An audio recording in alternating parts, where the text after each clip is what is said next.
Y'all, you're doing that to yourself. And then he wants to hang out. He wants to Netflix and chill. Focus on the chill. He could care less about the Netflix at this point, am I right? Well, she's not making any money. I might as well, have some together time. And you're like, I'm tired, I'm distracted, I'm sad, I'm really working on this goal. They can be patient forgiving for a little while, but come on. And then we're also not taking care of the house. So we got to figure one of those areas out, or sit and make, how you love to do vision boards and all the planning and the goal sheets? Let him do one.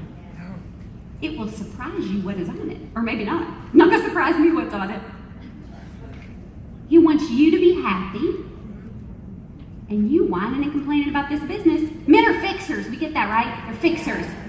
Oh, so quit. It doesn't mean he doesn't love the company. It doesn't mean he just doesn't love the state that you're in right now. Make him happy by making a plan and then doing what you say. Amen. Do what you say. So, what does that look like? Look, I'm about to tilt over this because they told me stay in the box, and I'm a good rule follower sometimes. So I'm like, I'm not supposed to go outside the box. Okay, do what you say. Set a goal. How many people will you talk to this week? How many appointments will you book this week? How many collections will you move this week? And then do those things. And you will be surprised at how you have some flex and support in those other areas. Your husband's unsupportive because you're unhappy. If what makes you happy is excelling in your business, then excel in that business. He can't make you excel in the business. He's already given up food, sex, and money, according to y'all. So focus. And maybe, if the house is an issue, y'all sit down and have a shareholder conversation is what I call it. Have a shareholder conversation. I really want to move up in this company. I really want to take us to Cabo. Y'all, I've never seen an unhappy man on an incentive trip. He's being fed by the company. He's being paid for by the company. He's getting laid. In a hotel with his wife. And I've been on a lot of incentive trips, never seen a man frowning. Ever. Are you hearing me? Mm-hmm. So when you have a shareholder conversation, here's a couple of keys. Here's another thing you need to know. I haven't even started on my slides yet. This is all just warm up. Is that okay? Here's a couple of conversations you need to have, and let me tell you how to have these conversations. Number one, everybody needs to have their needs met before the conversation happens. Listen closely. How open are we to conversation when we're hangry? Not. Neither is he. How open to conversation are we when we've been fighting about money or when the bills are due? Are we? Nope. How open to conversation are we when we feel neglected in all of our physical areas or we're tired? We're not. So you make sure everybody has their core needs met. Are you making eye contact with me? Core needs met. And then give it a couple hours. You don't want him to be suspicious. That really amazing couple hours when he's vacuuming and putting stuff away without being told. Say, honey, let's sit down and have some lunch and have a conversation. I really want to do well in this business. And I think you want me to do well in this business too. And let's talk about some really practical ways we can make that happen without the conflict that I sense we've been having. What does that look like at mealtime? What does that look like as far as you and the kids helping with chores around the house? What does that look like as far as a reasonable amount of time for me to have appointments or be on the phone, etc.? Let's look at this and work on this together. Stop trying to just do this by yourself and get your shareholders on board. Are you hearing me? So the more you focus on one, the more you excel in one area, the less you have to deal with the other two. And of course, that's very tongue-in-cheek. I'm never going to advocate that you abandon those other areas. I will say the more you make, the more you can have somebody help with some of those things, but you cannot outsource all of that. It's not legal. It's not legal in most states. Not legal in most states. So, Oh gosh. she said it's expensive. How do you know? I didn't know who that was. I'm just going to move to this side of the state. Oh my gosh. Y'all are fun. I love this. Little different than church crowd. Okay. Oh my God, she's funny. All right. So, a couple of things that you need to do. Some things you need to change in your language. Now, we're going to move into a belief part in a minute, but I wanted to do some hardcore training first. And if you have a pencil and some notes, or a pen and some paper. Now, the millennials always freak out when I say take notes. They're not sure what that means. If you have paper and pen, this is the process of us writing down like this, script, cursive, whatever, onto paper. You can also type it in your phone, but beware. If you pick up that little instrument, you're going to be on Facebook, Twitter, or Instagram within 3 seconds, and you won't even know how you got there. You're like, how did I? Oh, that good cat. So you might want to write on paper or something, or there's a note section in your phone. You don't have to type it to a friend. But what I want to talk to you a little bit about you just want to do comedy the whole time we're here? I'm actually teaching you. You just don't know because you're laughing, right? So here's the thing I want to talk to you a little about. Your language has to change. To get more support at home, to speak differently to your team, even with your kids, your language has to change. I call this the language of a leader. The language of a leader. And the way I remember language of a leader is I have what's called an acrostic, kind of like on Words with Friends, story, down the left-hand side of the page. The points are story, S-T-O-R-Y. The language of a leader means you change how you're talking. I'm a little weird because I study this industry and I'm so immersed in this industry. And can I just say, the network marketing industry is the best business model in the world. It is. It is. Some of you that are younger or some of you that just take it for granted, you just don't know. It's so amazing. And if you really work it, like kind of a crazy person for 2 or 3 years, it will change your world and can change the world. It really can. Story, we have to change our language. We have to change our thinking. We'll talk about belief, but let's talk about what's coming out of our mouth. S means struggle up. Write it down and then I'll explain it. Struggle up. Struggle. S-T-R-U-G-G-L-E, that place a lot of you love to live. Struggle. Struggle up.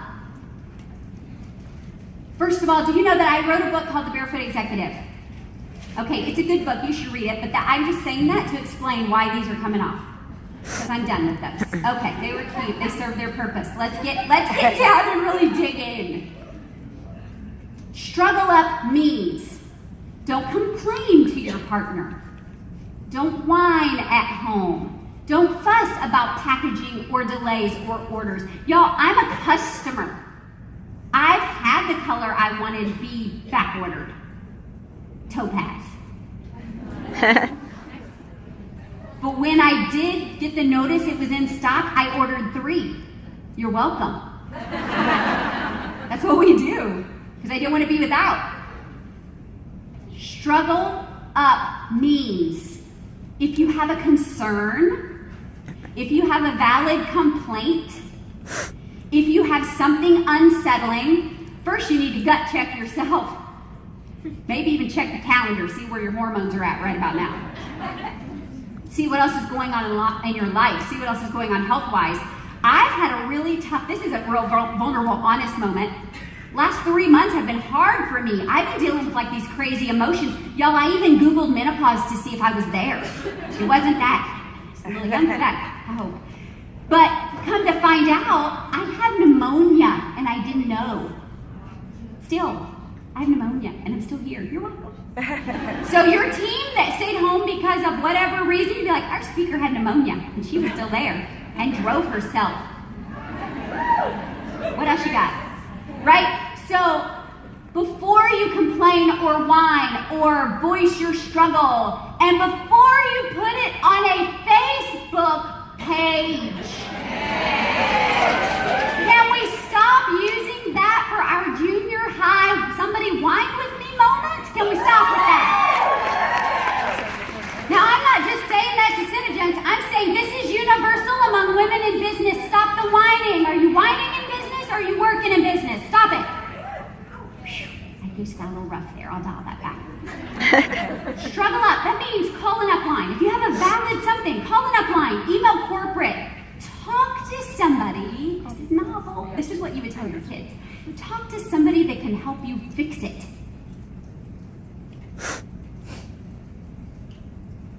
I did not have a room next to any of you guys last night. Sometimes that happens at conventions where I speak and then I change my whole speech based on what I heard in the room next to me that night.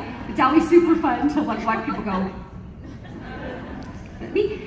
But here's what I know happened in some of your rooms last night.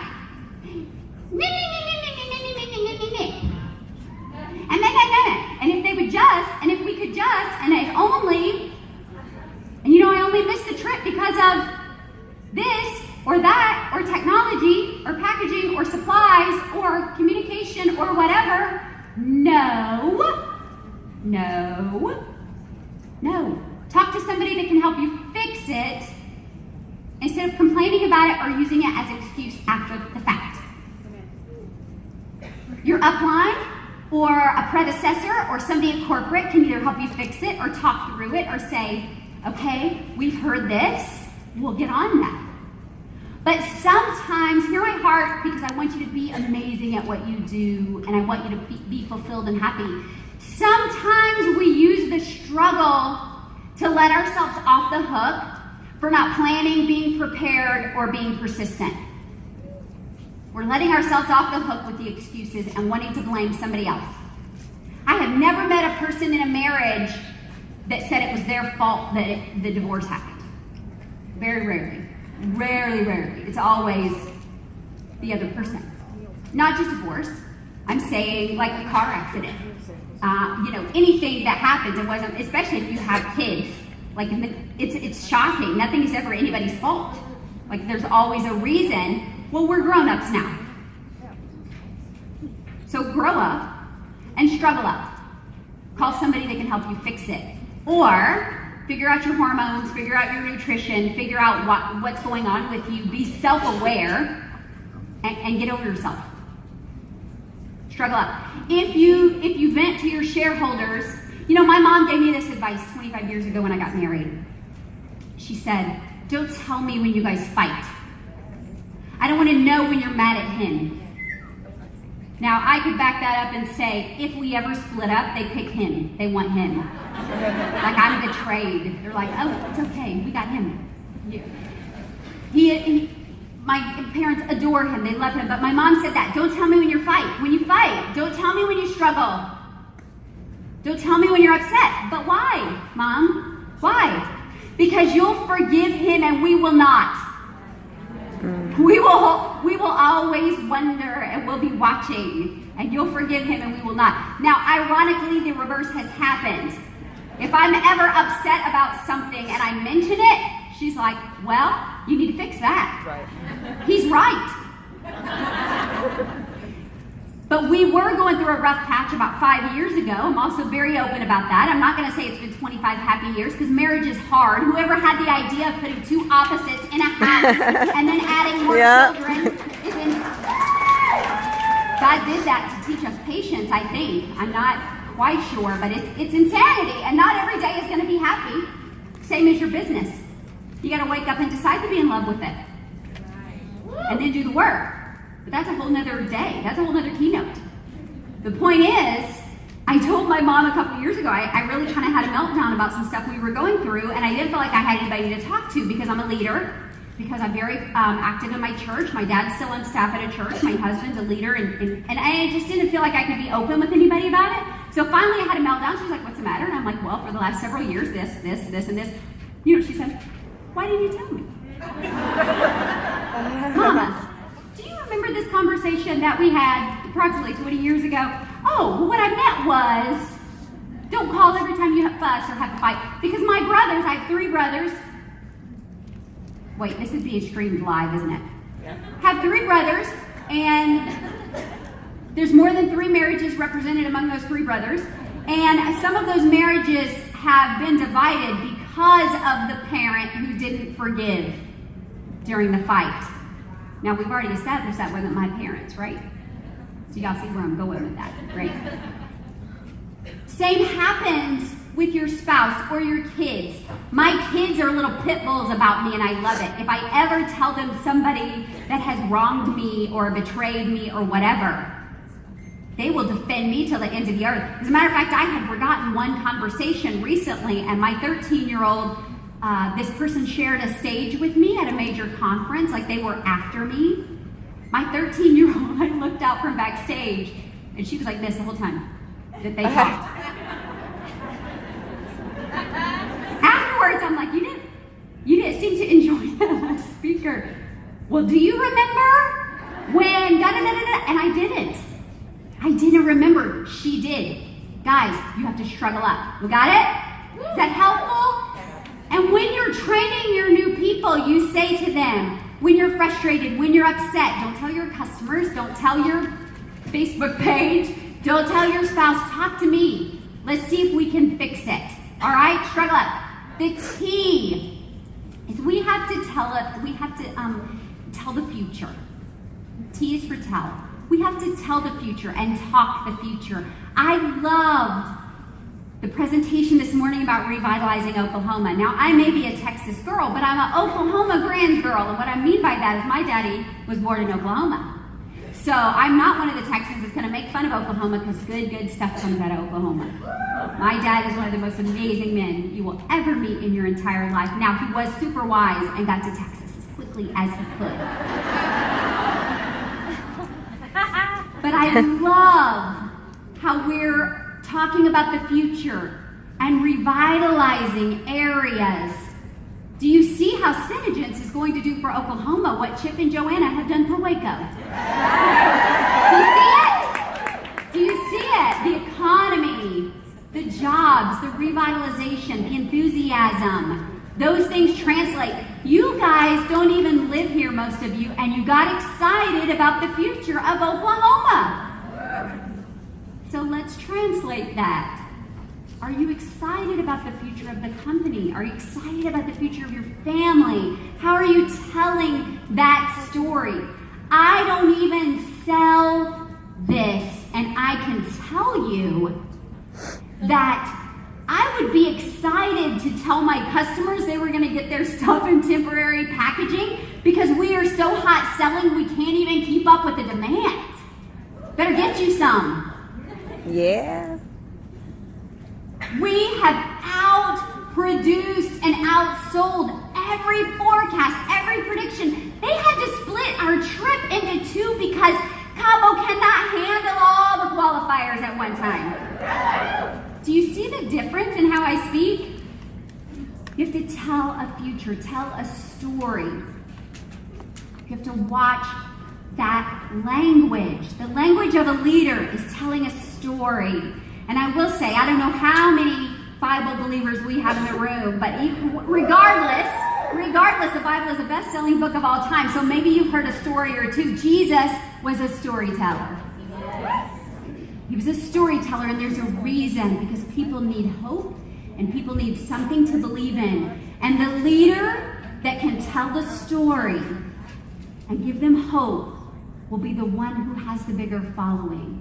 The leader that struggles openly and publicly and complains and whines and thinks they can fix all the company's problems because they maybe are the lipstick messiah, that is the person who is not going to have as strong of a following. And if they do, replication. They're going to have complainers and whiners and strugglers and people that quit and go sell leggings at the drop of a hat. Oh my gosh.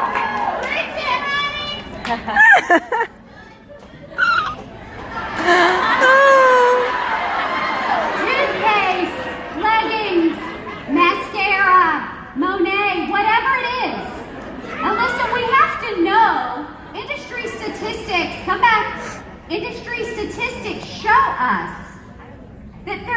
of your people are seekers and jumpers. Yep. It just is what it is. But what do we want them saying about us when they jump? And don't you want them still buying your product when they jump? Yep. Yeah, you go run your mouth about that toothpaste. Just make sure your lips looking awesome. It doesn't matter how white your teeth are if your lips are rough.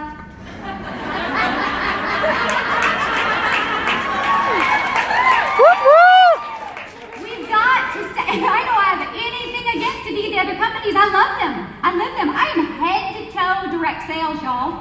I am.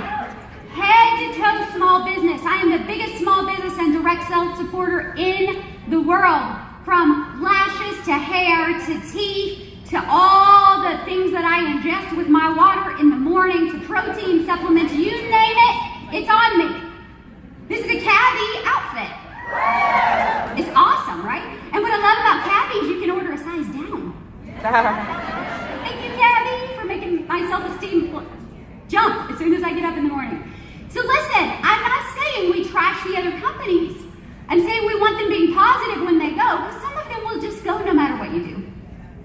Want them to be positive when they go, but we don't want to push them out the door either by complaining about ours, because then they always think there's a better one. And maybe it is better for them, but it's not going to be better because of what you're running your mouth about. Watch your mouth. Watch your mouth. Watch your attitude. It will change things. Tell the great story about the company. Tell the great story about how we're changing Oklahoma and the world.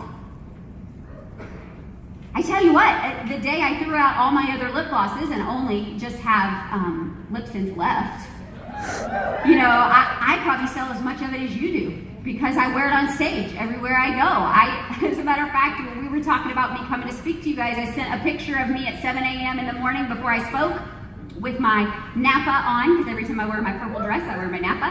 And then I took a picture at lunch when I did a speaker's luncheon with some other people, and then I took a picture at 7:30 after I had gone all day, and I sent those three side-by-sides of Napa, and I talk about it on social media, and it's a very natural conversation, and I'm telling the future of your company. It's an amazing product, and you have an amazing problem that goes with it. Your language and how you're running your mouth about this problem will either draw people to you or push people away from you. That's up to you. Mm-hmm. Corporate is going to fix as much as they can, because you know why? Because it's their livelihood. It's their baby. If you think they're sitting in their office laughing about the fact that you can't get lip gloss, you're wrong. They're doing as much as they can to fix it as quickly as they can, while still supporting you in the field, offering to take you on trips, and writing your paycheck at the same time. Am I right? The language of a leader. We're telling the future. How are you telling the future? Oh, it means optimism. Optimism. Why would we ever make a post or tell somebody, well, this really stupid, I showed up for this appointment, there was only one person there. I had one person at this appointment, and it was amazing, and it's helping me get better at my skills. And so we talked with optimism about how else we can reach her friends and family and the people she works with. Optimism, it goes a little bit along with story. Story is more future telling. Optimism is finding the good in where you are right now. And can I tell you, some people will be annoyed by this. When you're positive, people are annoyed by this. My goal, sisters, my goal is to be so positive that negative people cannot stand to be around me and they flee. Yeah. They just flee. Not today, Satan. Cannot deal with you today. Don't say that out loud. People get kind of offended. Don't say that out loud. Not that I know. Okay, so you have to be optimistic. My kids get really tired of this. We know, Mom, we know. We know there's something positive going to come out of this. Here's the best way I can phrase this, and I actually have adopted this from Gail Hyatt, who's married to best-selling author Michael Hyatt, who wrote the book Platform, and he used to be the CEO of Thomas Nelson Publishing, who published my book, The Barefoot Executive. And Gail says, anytime something happens, like a flight delay, or program delay, or traffic or rain, or product delay, whatever, She said, I stepped back and I asked myself, write this down. This is the best question ever. What else does this make possible?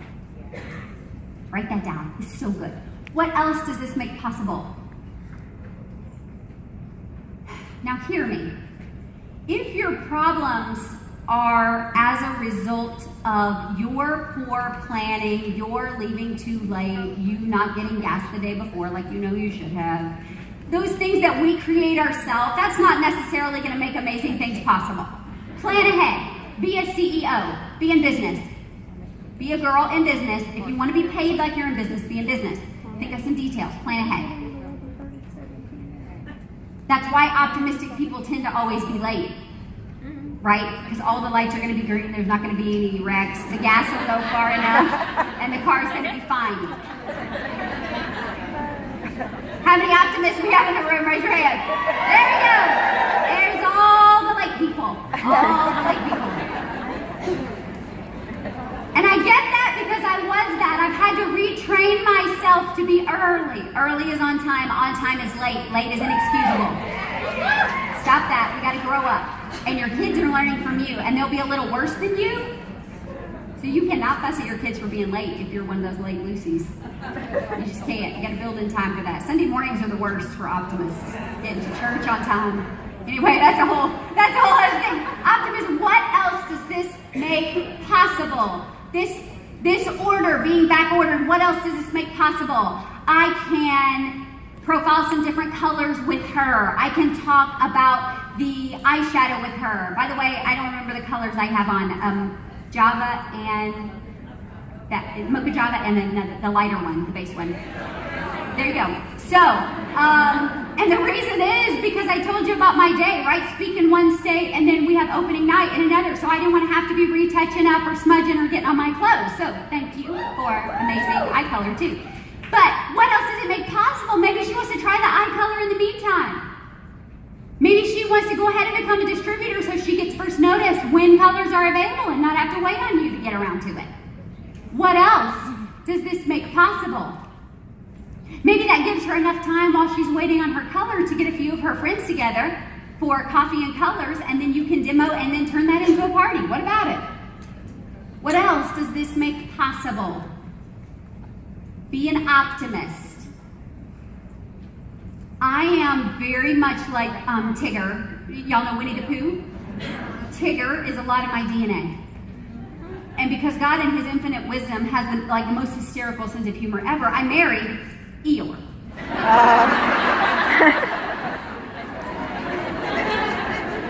Anybody else married to the same man as me? Raise your hand. Yes. Right? So these are your financial professionals, sometimes law enforcement. Like the people that are looking at every worst case scenario. They're really good at selling insurance because you are going to die. You need life insurance. Can I get an amen? Y'all know. Okay, so then we get mad when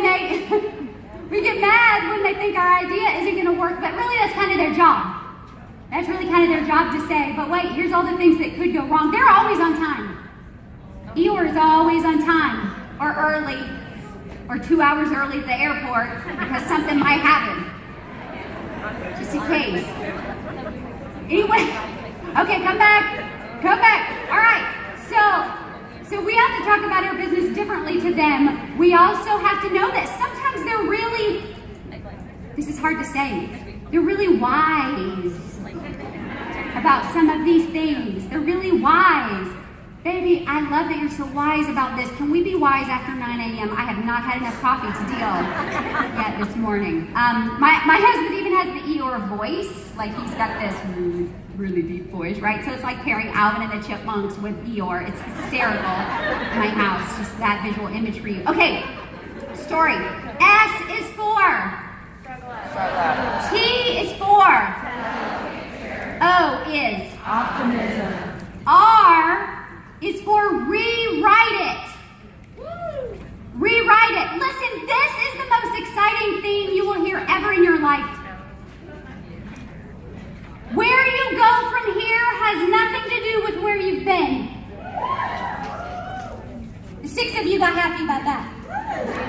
Where you go from right now, where you sit right now, nothing to do with where you were born, what color your skin is, how much debt you're in, how many marriages you've had, how many kids you've had, how many disappointments you've had, how many times you've failed in other companies or even this one. Where you go from here can be rewritten. I don't think y'all are as excited as me about that. It's not lipstick you hold in your hand. It's a pen to rewrite your story. That's strong. That's good. That's powerful. Grace. Starting over. You beat yourself up way more than anybody else does. And if you've got friends that are beating you up, get new ones. Yep. Go without for a little while until you find some good ones. Amen. Adopt sisters here. Yeah. Because some of your friends, some of your friends will never ever get you. Yep. Do you hear me? Yep. Some of your friends will never understand doing something different than what they do. Some of your friends, anybody in the room ever been, and we can just be honest with your sisters, how many of you have ever tried to lose 5 pounds or more? Raise your hand, let me see you. Okay, I don't know if you know this about me, but I've lost 145 pounds. Wow. And actually I've lost more, like 722. I just only kept 100, because you gain and lose. But I've lost 145 pounds, which means I've lost more than I am. I've lost more than I am, and I don't say that, so you can clap. I say that because the weight journey is similar to a business journey. Every day, you have to start over. Some days you blow it. And you have to do it one step at a time. If I had said when I was 266 pounds, look at me, I'm 5'2". Y'all, I could have been 6'2" and 266 still fat. Okay, so 266 pounds. I couldn't say I want to lose 150 pounds. That was too big. And some of you, Cabo is too big. And some of you, being a leader is too big. And some of you, overcoming your debt or repairing your marriage or being a present mom is too big for you. One day at a time. One rewrite at a time. Every author will tell you it's one word, one sentence, one page at a time. But here's what I know, is that even though I'm a hot mess of wrinkled skin, some of y'all laughed before I even said wrinkled skin. I am a hot mess. I embrace that. I get it.